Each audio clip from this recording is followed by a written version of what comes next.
Mummy, मैं कह रहा हूँ मैं काजल से ही शादी करूँगा, नहीं तो मैं ज़िंदगी भर कुंवारा रह जाऊँगा और यह मेरा अंतिम फैसला है। इस बात पर मैं आपसे आगे बहस नहीं करूँगा।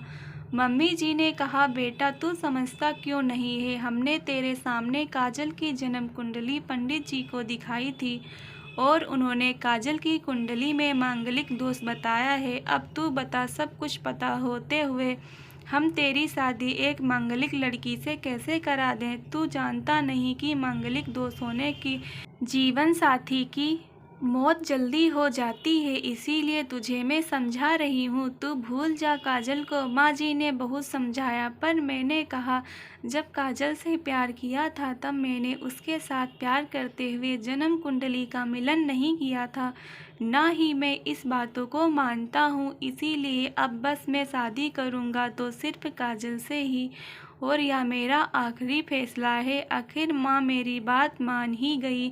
मेरी जिद के आगे झुकना पड़ा और पंडित जी के द्वारा बताए गए अनुसार काजल के मंगल दोष को दूर करने के लिए शादी करने से पहले काजल की शादी एक पेड़ के साथ करवाई गई और उसके बाद काजल से शादी हुई।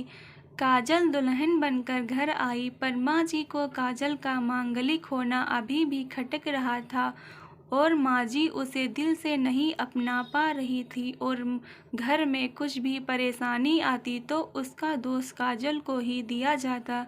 लेकिन काजल पढ़ी लिखी संस्कारी लड़की थी और वह अपनी सासू माँ से मिले बेवजह आरोपों को अपने दिल से नहीं लगाती थी, और ऐसे ही ससुराल में उसके दिन कट रहे थे। एक दिन मैं ऑफिस से जल्दी घर आ गया, तब माँ जी ने मुझसे पूछा, बेटा आज जल्दी कैसे आ गया?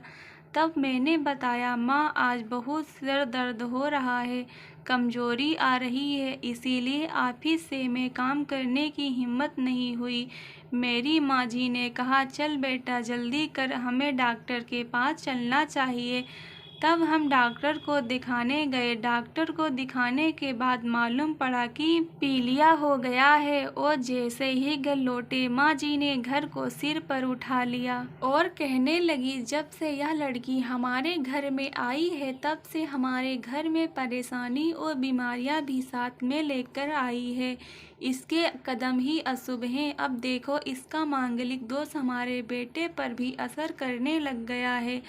कल को अगर मेरे बेटे को कुछ हो गया तो मैं कौन जिम्मेदार होगा? तभी काजल ने कहा, मम्मी जी प्लीज़, और कितना नीचा दिखाएंगी मुझे? आज तक मैं चुप रही क्योंकि पापा ने यही सिखाया था कि बड़ों के आगे ससुराल में जवाब मत देना, पर आज तो आपने हद कर दी। अगर मैं आज नहीं बोलूँगी तो ज़िंदगी भर खुद को माफ़ नहीं कर पाऊँगी। मम्मी जी, अगर आप पंडित जी पर भरोसा नहीं करती थी तो उनके कहे अनुसार आपने सारी मांगलिक दोष निवारण की विधि क्यों करवाई?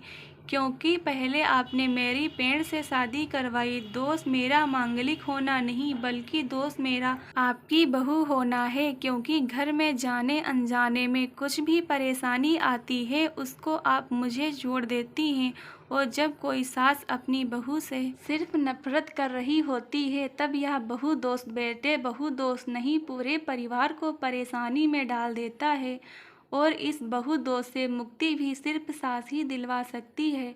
बहू को अपनी बहू माने, उसे दिल से अपनाएं, उसे भी सम्मान दे और यह महसूस कराएं कि वह भी इसी परिवार का सदस्य है, नहीं तो बहू दोस्त मंगलिक दोस्त से भी ज़्यादा पीड़ादायक हो जाता है। काजल की कही हुई बातें माँ जी के दिल को झकझोर रही थी और उन्हें मन ही मन पश्चाताप भी हो रहा था। उस समय उन्होंने काजल से कुछ भी नहीं कहा। थोड़े दिन बाद मैं बिल्कुल ठीक हो गया और ऑफिस जाने लगा, और 1 महीने बाद मेरी सैलरी भी बढ़ गई। तब उसने घर जाकर इसका श्रेय काजल को दिया तो माँ जी बोली, हाँ सही है बेटा, तू तो सारा श्रेय बहू को ही देगा। तेरी माँ का आशीर्वाद भी तो तेरी प्रगति के पीछे रहता है। तेरे साथ तो तू मुझे श्रेय देना भूल ही गया। तब मैंने कहा, माँ इस बार काजल का मांगलिक दोष मुझ पर और ना ही मेरी तरक्की पर नहीं लगा, और माँ जब हम बुरी परेशानियों का श्रेय काजल को देते हैं तो अच्छे कामों का श्रेय भी तो काजल को ही देना चाहिए। हंसते हुए कहा। तब काजल बोली, तो क्या तुम भी मुझे ऐसा समझते हो? तब मैंने कहा, नहीं काजल, बिल्कुल नहीं, बल्कि मैं तो माँ को यह समझा रहा हूँ कि सुख दुख हमारे जीवन का हिस्सा है और कभी जीवन में खुशियाँ आती हैं तो कभी गम भी आते हैं। इसके लिए हमें परिवार के सदस्य या अपनी बहू को दोष देना उचित नहीं है। तभी माँ बोली, बेटा सही कह रहा है तू, तेरी तरक्की ही बहुत है। मुझे इस झूठे दोषों से बाहर निकलने के लिए आज मैं यह कसम लेती हूँ कि आज के बाद मैं काजल को किसी भी बात का दोष नहीं दूंगी। यह सुनकर काजल बहुत खुश हो गई थी, क्योंकि आज उसको उसकी सास ने मांगलिक दोष के साथ साथ बहु दोषों से भी मुक्ति दे दी थी। दोस्तों, कहानी अच्छी लगी हो तो चैनल को सब्सक्राइब, लाइक, कमेंट, शेयर करना ना भूलें। धन्यवाद।